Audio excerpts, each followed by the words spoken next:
how is it possible these days that one person can sail a $680 million vessel to the rocks like that? How is that on Earth possible with the technology we have? Welcome to the Shipping Podcast, where I meet interesting maritime professionals sharing their passion for the shipping industry and their everyday job. I am your host. My name is Lena Gothenburg.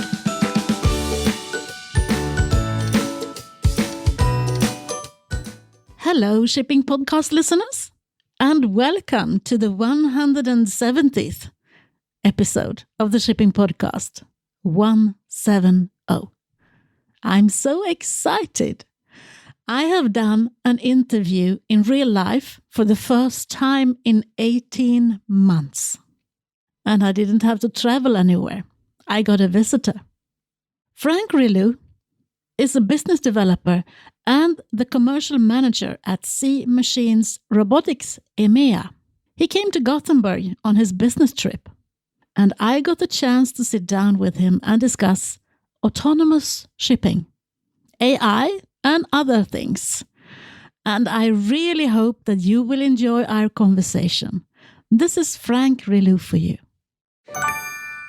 Welcome to the Shipping Podcast. Could you please introduce yourself? Yes, sure. Thank you for having me. My name is Frank Relou and working for Machines Robotics from the Netherlands, where I'm based and have my office. And what is your background? My background is maritime all over the place. Basically, I would say it's a big red line throughout my career.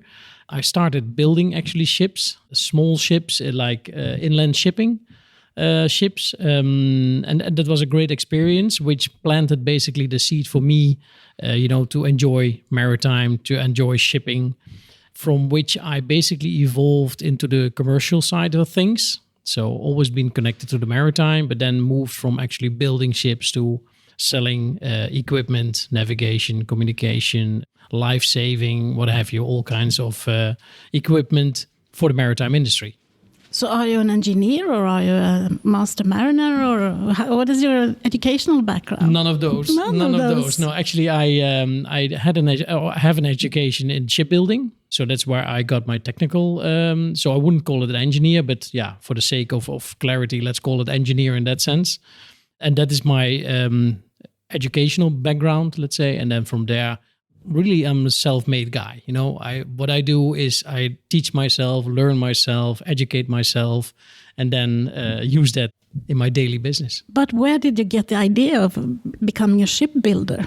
That started from the fact that when I was in high school, then I decided that I wanted to follow my grandfather into the house building, construction kind of thing, because I had that on my roadmap to pursue.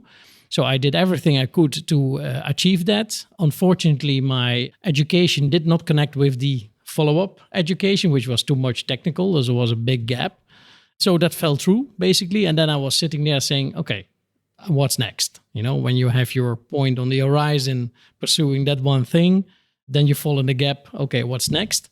And then I started working already in my summer time at the yard where I lived, doing some stuff there. And then I got interested, then I saw the people building a ship. And at that point, I was really attracted to the fact of building something from scratch. They had a drawing, they had some metal, they were putting that together. And actually there was a ship and that sailed away. And that triggered me so much that I thought, I want to work here. This is what I want to do. So from there, I started to do my education. I kept on working there, and yeah, that's where the whole thing started. It's a bit like seeing is believing. I guess so. Yeah, I guess so. It's something like that, and also wanting to be a part of something, creating something. I wouldn't say that I'm a very creative guy, but I do like to build and create, and yeah, that's something that I really love doing. So what did you start with after your... you became a shipbuilder, you said. And then what? From that, of course, I was still working in the yard, exercising what I learned and so on and so forth. But so at some point, one of my bosses said to me, we don't expect you to be here around long because, this is not typical your kind of thing. So we do think that you're more a commercial guy, you should pursue that one. So I thought, yeah, okay, then let's combine maritime, what I love, and commercial. You can also sell something to the maritime business, and yeah, let's try to pursue that one. So that's where I basically went off from the yard and started my self-educational training to become a commercial person. Mm-hmm. And how did you practice that? Where were you before you went to see Machines? So the first thing I did is actually work in the leisure market, the leisure boating industry. So I was assigned to work in a shop where they were selling all kind of things for leisure boats. And that's where I gained my first commercial experience. And then I recognized that I liked that, because it was nice to talk to people, to help them in their search to find the best things that they are looking for, to optimize their fun, basically. It was because all about fun. And I have been working in that industry, basically climbing that ladder from working in the shop, then having my own shop, and then basically climbing up in the sense that then I moved on to the more international sales. I worked for an Italian company, but always in maritime. Maritime was always my key thing. It needed to be maritime, period. So you have got the bug as the rest of us. Yeah, absolutely. People start laughing about it when I start talking about it, but it is. I think it's a bug, yeah. Being the most of my career in the leisure market, I thought, that I was more appealed to the bigger ships, the bigger ships, the bigger, what have you, ocean carriers and so on and so forth, that always appealed to me. But yeah, you needed to transition yourselves from the leisure market, the smaller boats, to the bigger market, bigger boats. So yeah, I thought, why not? Let's pursue that as well. So I started to work for a company that was working with safety on board of these ships. So like life rafts, life boats, what have you, all kind of fire extinguishing systems and so on and so forth. And that's really the point again that triggered me completely new thinking, oh, wow, this is even better. This is something that I like even better than the small leisure kind of boat market. It's much more interesting.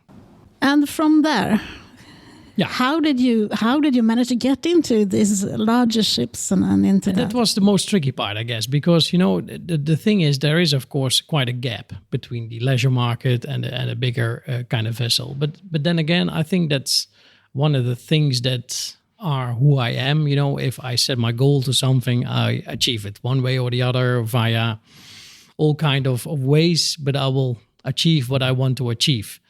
And do everything to get there. So, networking, speaking to people, make sure that you are noticed in the industry, and that's exactly where my career started. Coming from the shipyard, I needed to start somewhere my retail experience. You need to begin somewhere, let's go to a shop, start from there. So that's basically what I did. And yeah, sure, you need to be a bit lucky, to get the opportunity that somebody thinks, oh, yeah, that's maybe a good add to our company, and let's give him a chance. I strongly believe that you all also need to be given the chance to gain experience. People always like to ask, oh, how many years do you have experience? Yeah, but you need to gain it somewhere, don't you? Nobody's born with experience. So, and I'll always appreciate people that are taking a leap on that, saying, okay, yeah, we give you the chance and show us what you can. And that's basically how I rolled in this.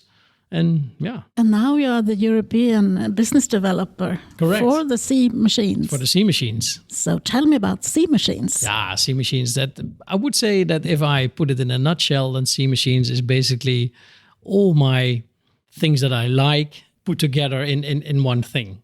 Sea Machines is new. It's technology. I love technology. The same as Maritime, but I love technology. And being then part of a company, shaping the maritime industry in a different way, it's amazing. Again, as I said, I love technology. I love to look at autonomous cars and all these kind of things, because I think it's super interesting. But beyond that, it's also helping, our community. We are growing in that era. Maritime, of course, needs to do that as well. There is a lot of possibilities for automatization in the maritime industry. Absolutely. So having all that together, for me a no-brainer. So I immediately stopped my previous job that I had and said, actually I came to that job because a former colleague of mine, when I worked for the Italian company, was working for C Machines, and he approached me at that point. He was from the US. Said, listen, we are looking for somebody for the European market. We want to make the jump over the Atlantic. So do you think you know somebody? I said, yeah, I do know somebody. And you know him as well. Yeah. So how long have you been working for C Machines? Not that long. I joined July 2019. Just before the pandemic then? Yeah, correct. Yeah, so I enjoyed the traveling opportunities that I had at that time. And then we had the pandemic. So all the challenges with that. But it has been a super exciting journey up to now. I think my listeners will probably understand what it is all about when they hear C Machines, because it's machines under the water and on the water. And on the water, yeah. And basically we focus on the water. So we actually, the company took a decision at some point, you can do both. And we decided, we stay on the surface part of it. Of course, there are parallels for that, but it is still a bit of a different ball game, below or above surface. So we decided to start working with vessels above surface. Yeah, so that's our key focus. That's where we decided to be the leader in, actually. Yeah. So it's autonomy. It's autonomy, and that's also a good thing to explain, because autonomy seems to become quite a buzzword, of course. People like to call autonomy everything, everything that is a slightly remote is referred to as autonomous. What we do believe in is actually providing the customer, or our customer today, but the crew on board, equipment and also improving their all operations and safety on board crewed vessels. So although our system is capable to sail autonomous, that's not really our prime focus today. We are more in the fact that you need to go up to that stage of autonomy. You need to start each layer, you need to cover that before you can go to the end game full autonomous, if that will come at some point, nobody knows. It's the same as with the car industry. They have different levels of autonomy. Exactly, and that's where we compare it with as well. So we are now in the phase where we are operator in the loop, like we call it. So that means that we can optimize a lot on the bridge. So the control of the vessel can be optimized and automized in that sense. But there's still people on the bridge that do have their different kind of roles on the vessel. Translating that back to the car industry, yeah, correct. What you see there as well as in the airplane. The airplane is landing and taking off full automatic. Same in the agriculture industry, where you see that as well. So it is a transformation, I guess, that we need also in the maritime industry to improve the safety, improve predictability, and to improve the overall operation of the maritime industry. To give you an example, and I always like to refer to that because that's an actual thing that happened. When C Machines was started by our founder, Michael Johnson, that was basically on several effects, but he was involved with the salvage of the Costa Concordia. And actually, he wondered himself at that point, because he lived close to the island where the vessel sunk, basically, to recover it. And he wondered, how is it possible these days that one person can sail a $680 million vessel to the rocks like that? How is that on Earth possible with the technology we have? And the answer, I would say, is pretty simple, because it's all human driven. It's all human based. Everything you see on board a vessel, we have so many equipment and kind of things, but there's still the human being that needs to interrupt and take them into account and act on them. And there's a lot of things we humans are very good at, but doing a lot of things repeatedly, we are not so good. That's something that we believe a computer can do much better, because people are prone to fatigue. They are distracted. They look at their phone. They look outside. They do whatever kind of things that are not related to the job, which is normal. That happens all the time. And especially when you see out there, boats are sailing long journeys. Then people get fatigued. They get distracted. It goes on and on. And why bother? And then Suddenly they have a collision. When I started the shipping podcast, I asked every guest of mine, what do you think about autonomous ships? And at that time, I thought it was a generational thing, because the master mariners that was my age or older, they thought, no, that will never happen. This is now 6 years ago, so you can just imagine. And the young master mariners, just out of school, they said to me, when can we see it? When can we try it? So after a couple of years, I stopped asking that question, because I realized that there is a generational difference between how we look upon this. I also think it's a cultural thing. So how do you sell that to a master mariner my age that there should be more autonomy on board the ship? They feel a little bit like, oh, I know this is my occupation, this is my special area. Don't come here with a machine that is going to do it for me. No, it's a good question and a fair question as well, I guess. I think we've seen a lot of those similar kind of things when we brought in computers into the offices, of course, when people started to worry about their jobs. With regards to autonomy, I think we will always need mariners, one way or the other. Because if you would take it to the maximum, say, we have autonomous ships, meaning that they will be uncrewed at that point, then you still need people to monitor them. Then you will probably put the captain on shore in a control room, and instead of controlling one vessel, which he is upon, he then can control 2 or 3 or how many vessels possible to be able to control by one captain. So in my opinion, you still need those skilled people, but you just give them another position, another place to perform their skills. So it's not a matter of losing your job. I think it's more a matter of transforming your job into another one.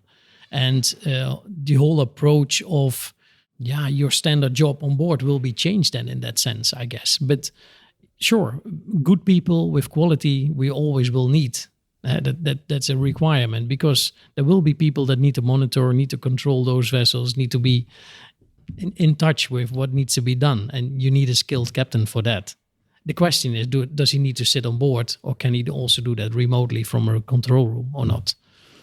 I understand that autonomy starts with the smaller ships, the smaller ones, which is in a trade which is more easy to control in a way. Is that your experience as well? In some extent, sure. You need to and then again, I think it's a fair comparison if you look at the car industry as well, because autonomous cars, let's say, or self-driving cars, they will happen in a couple of years on the highway. We will definitely see that, because they are capable to do that. Driving through rush hour Jakarta will take a bit longer, to be honest, because, those are the edge cases that are really, really hard for a computer. Computer, as I said earlier, is really good in do repetitive kind of operations. It will not get fatigued.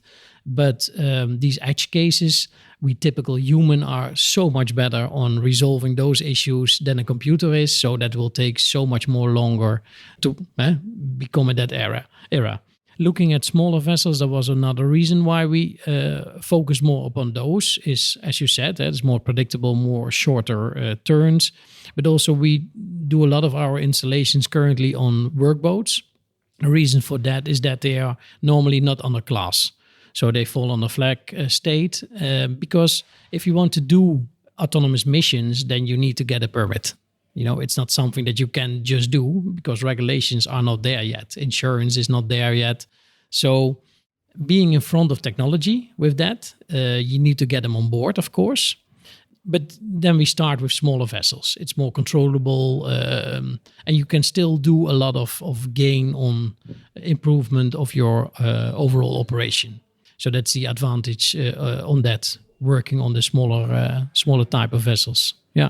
Because in my view, I'm not a master mariner. I would rather have a machine doing my crossing of the Atlantic, because that must be becoming much more seasick to go that way than to go, between Gothenburg and this island.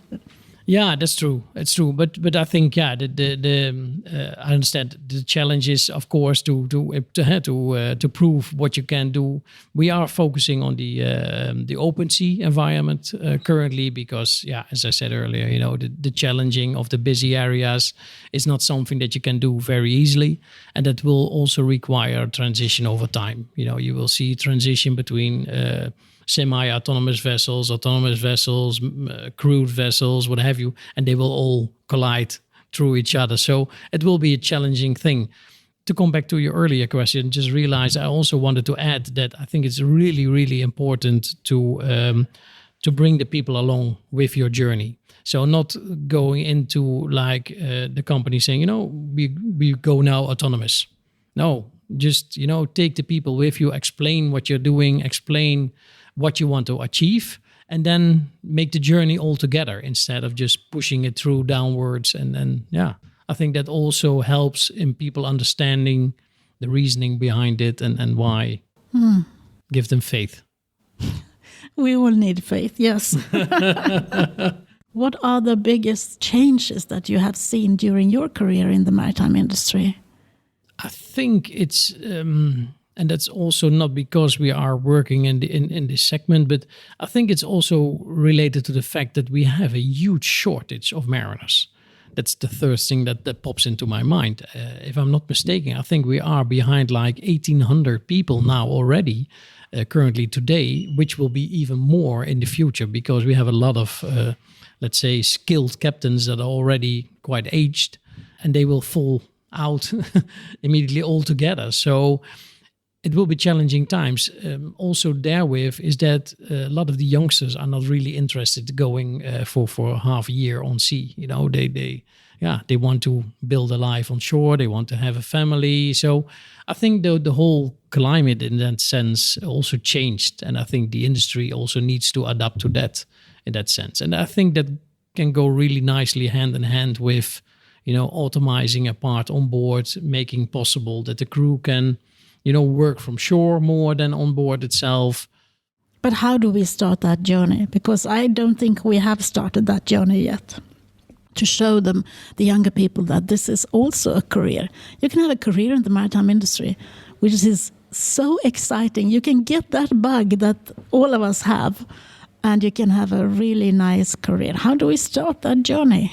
Yeah, I think what is lacking a lot is visibility on the maritime industry. It's something that it's not really touched upon. It's not. Yeah, I don't know. It's something that is not really visible. It's people don't see it that much. So much of transportation is done by ships, but people don't have a feeling with that. I don't know. It's difficult to answer because for me it's really something that is a no-brainer. Shipping it's wow, and it's what I wanted to tell you earlier. I have been gone for one time. We were with the family with a boat, with the pleasure boat, and in the evening, I started walking down the pier, and then I saw the shipping, and then I got connected with these pilot guys and start talking with the guy. And normally they can't take you on board because, insurance-wise and what have you. So I started to have a nice conversation with the fellow and then, expressed our mutual interest in shipping. And then at one point said, hop on board and then we go. And I have been sailing with him for, I think, 3-4 hours. And the whole family went ballistic because I was gone, and they didn't know where I was. But, in my enthusiasm, I just stepped on board, wow, we go to the ships, we go outside, we go. Anyways, that's, so for me, it's difficult to not get a feeling with shipping. But I think we need to promote it more. It needs to be more out there. It's really a nice career. Absolutely. But I also think, for instance, you work with the latest technology. Your company is working with AI and all of this Internet of Things and all of it. And that could maybe attract young engineers or people who are interested in technique as well. Not only, you don't have to come from the maritime industry to come here, because we need so much other skills that we don't have in our industry yet. So I think it could be, maybe we should flip it and do it from the other side, and because we are competing with the power industry, with everything else. that where all these young people go to, maybe that is where we should start thinking about how to make a difference as an industry. Yeah, I think it's a fair point. I think if I understand what you're trying to say is that we need to think a bit out of the box. It's another buzzword, I know, but we need to think outside maritime, and as you said, there are a lot of skilled people and youngsters out there that are really good in this, as you say, the artificial intelligence, what have you, all the things that we already use now as well.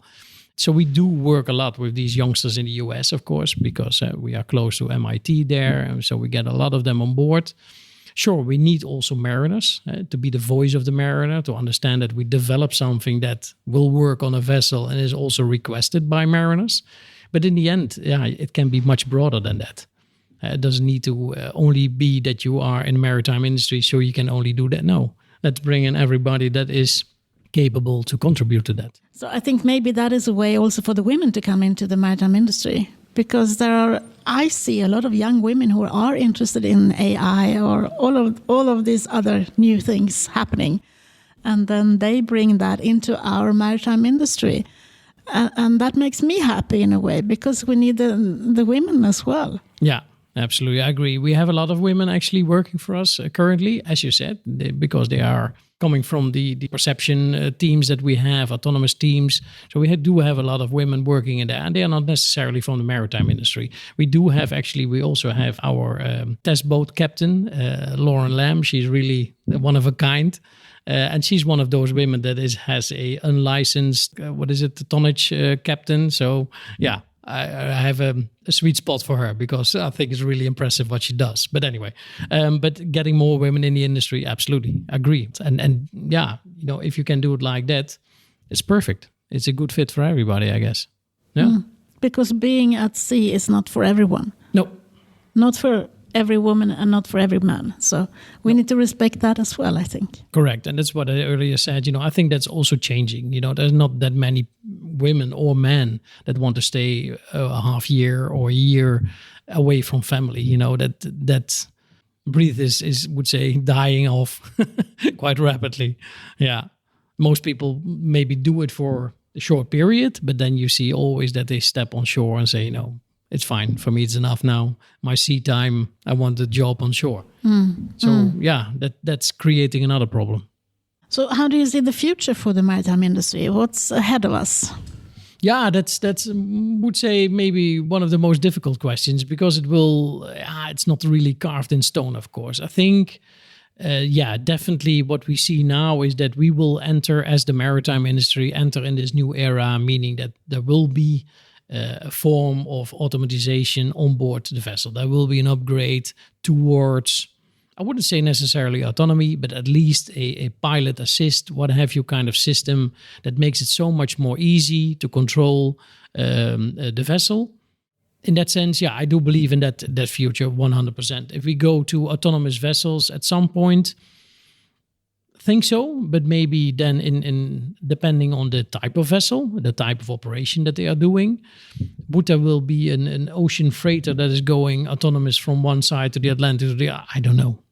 That's I think that there are so many other things that are related to that. The type of power that you're using, for instance, the current diesel engines won't do it because they can't do it. But on the other hand, if you think about it, an airplane it can do it as well. They're not stopping halfway for maintenance or what have you. So, again, it is a complete change of the industry, the mindset of everything. It's not only the autonomous part, it will be the complete design of the vessel, the propulsion side of it. Everything needs to be in line with that. And that's also where we see a lot of connection. When yards are making the transition to electrify their vessels or to whatever kind of different kind of fuels they're using, those are the companies that are already ahead, thinking of also, implementing the automation part of it. So what level are we at when it comes to these different levels of autonomy? Where are we now? We refer to as this continuum of 1 to 6. That is also, I think, used by Lloyd's as well in that sense. And we are now between level 3 and 4. Okay. So that means that we can do autonomous missions, but then under human supervision. basically. So how far until we come to level 6 then? That depends on the market as well, on the Yes. acceptance of the markets, because that's the other challenge that we have, of course, is that when you are in front of technology, and I think in the maritime industry, we have a lot of regulations. For instance, IMO, everybody knows, I guess, is a huge organization that has so many backlog in their regulations, and takes so much time to get that onto speed. That I think is one of the biggest challenges to overcome, to get regulations in line with what we and others in this era are developing and working towards. We notice when I talk to, for instance, insurance companies, they see the benefit already. Of course, it needs to be proven, but they already recognize the benefit. It will reduce the amount of accidents that happen on sea, because there are too many. Let's be honest, it's way too many. So they see the benefit. But yeah, you need to have the regulations on board as well. And that takes more time. Yeah. So is it only new buildings that can be autonomous, or could you use an old ship, or not old, but not new, to become autonomous? Yeah, that's a good question. We have been focusing on retrofit as well, because we recognized pretty soon in the beginning, and that's why we designed basically a standardized system that can be installed on new build, retrofit, existing vessels, because the market of existing vessels, of course, is much bigger than the market of new builds. So we have, deliberately not focused on new builds, but also make something that can be easy integrated on basically any kind of vessel that is sailing out there today. And that's what we are doing currently. So from the systems that we have installed, we have now, I think, over 30 different vessel types and platforms where we installed our system upon, because it's all retrofit mainly. Yeah. There are more vessels that has been delivered than that will be delivered in the future. Yeah. Depending on where we are. Yeah. What age span we are looking at. But that is what I wanted to know. No, but that's correct. And so there are so many challenges that need to be faced in the maritime industry. Let's face it, it is challenging times for everybody. And there needs to be a transition in all these elements. So changing a fuel as well, because they are polluting, let's be honest. So that needs to be changed. Absolutely. And I think that goes nicely hand in hand with, other kind of innovations. And yeah. Do you think that the education should be changed as well? I mean, if they are not going on board to practice and to see all of that, but instead they're doing something remote, or maybe just overlooking what is happening. So will the education change for the master mariners and the chief officers? I think it's needed. And to be honest, I'm a bit surprised, because I'm also in touch with some of universities and these kind of, but there's not so much effort put in today in this whole autonomous remote control kind of thing. That maybe they mention it once or twice, but I think it needs to be educated more and more, because the mariner of the future is going to be dealing with that at some extent. It will be remote, and as I said, autonomous, full autonomous, nobody knows, but the biggest part of their work will be connected to that. It will definitely change. So the normal traditional mariner, I would say, that needs to be changed, and that needs to be evolved in the education as well. And I think it can be more than that they are doing currently. And maybe that will also create a different avatar, or whatever we want to call it, as the mariner. Yeah. They don't look like they did 30 years ago. No, definitely not. I think it will change over time, and yeah, definitely it will reposition that or change the mariner in general, I would say. And the whole approach to that. But it's like what you see a lot with education, that they are lacking behind. They still use the stuff that they have used for ages now, but that needs to evolve as well, I guess. And we are working closely together with universities as well to provide them with knowledge and provide them with insights, how we look at things and how we think, this should help them to train their mariner to become more future-proof. So who would you be interested in listening to? Who do you think I should invite the next time to the Shipping Podcast? Honestly, And yeah, this sounds maybe a bit strange because he's my boss, but I think my CEO, Michael Johnson, he really can tell you the story behind why, the reasoning, and his what he envisions to achieve. Thank you. Yeah. Okay, thank you. Thank you for taking the time, and thank you for coming to Gothenburg. Thank you, Frank. It was a pleasure meeting you. I hope you come back to our lovely city. Please let me know and we can continue our conversation.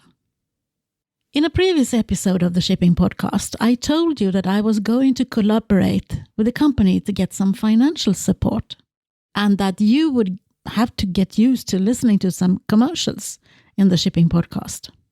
Well, you don't have to worry about that. It didn't happen this time either. The company in question withdrew in the very last stage of signing some contracts. I don't know why, so I can't tell you what the hiccup was. But since I put in a lot of time and effort to draw up some tasty deal with this collaboration partner, it took me a while to get over it. Now I am in the analyzing stage.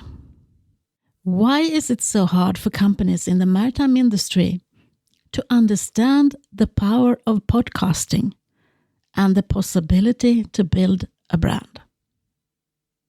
I don't know. I'm puzzled. In my mind, this is a no-brainer. And people in other industries that I discuss with, they agree with me. I think I will stay in that analysis stages for a while. But if you have any answers for me, please let me know. You can drop me a line at hello@shippingpodcast.com. Anyway, I will leave you with this and say, until the next time, from me to you, over and out. Thank you for listening to the Shipping Podcast. Don't forget to tell everyone that you meet that there is a Shipping Podcast available and that they should download it and listen to the maritime professionals who are sharing their passion for the shipping industry.